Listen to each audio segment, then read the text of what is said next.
नमस्कार. मितालीज किचन मध्ये आपल्या सगळ्यांचं खूप मनापासून स्वागत.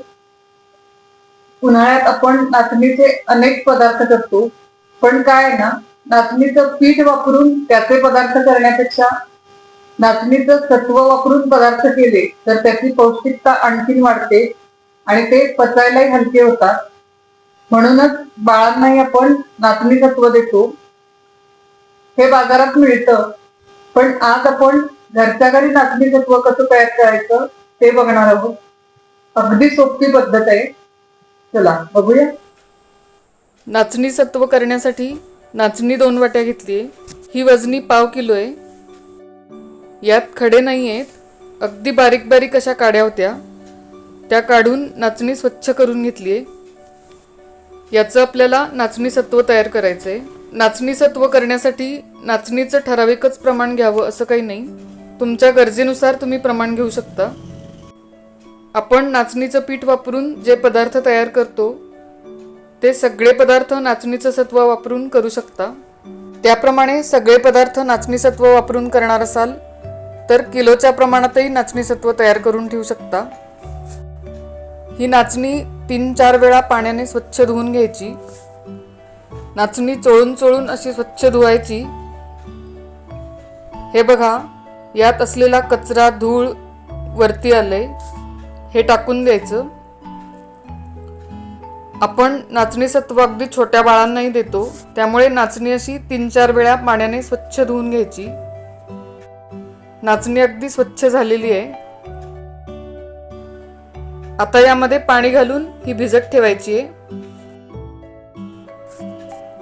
सुरुवातीला 8 ते 10 तास भिजत ठेवायची.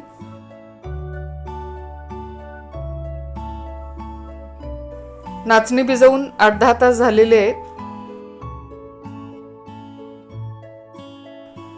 आता काय करायचं, हे पाणी टाकून द्यायचं.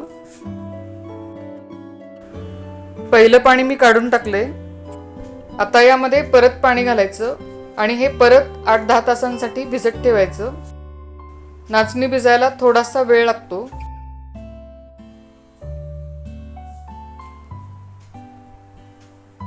आठ 10 तास झालेले आहेत. नाचणी छान भिजलेली आहे. हे पाणी काढून टाकायचं. नाचणीतलं पाणी काढून ही अगदी कोरडी करून घेतली आहे.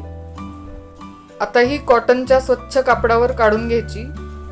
आपण कडधान्याला मोड आणण्यासाठी जसं ठेवतो तसंच हे घट्ट बांधून ठेवायचं. साधारण 15 ते 20 तासांनी याला चांगले मोड येतात. 2 दिवस मी हे असंच ठेवलेलं होतं. काढून बघूया.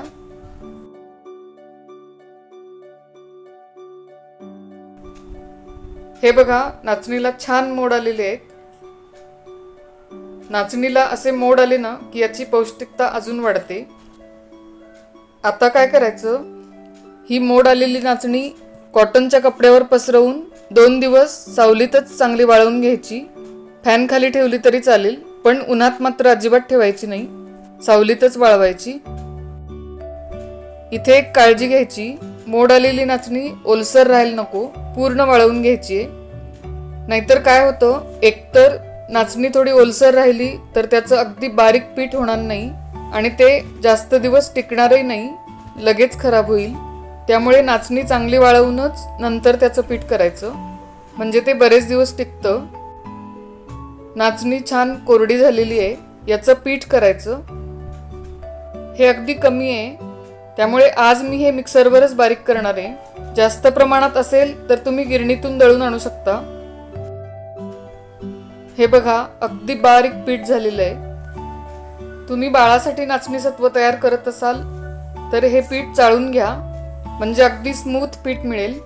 आणि जर इतरांसाठी वापरणार असाल तर हे असंच घेतलं तरी चालेल.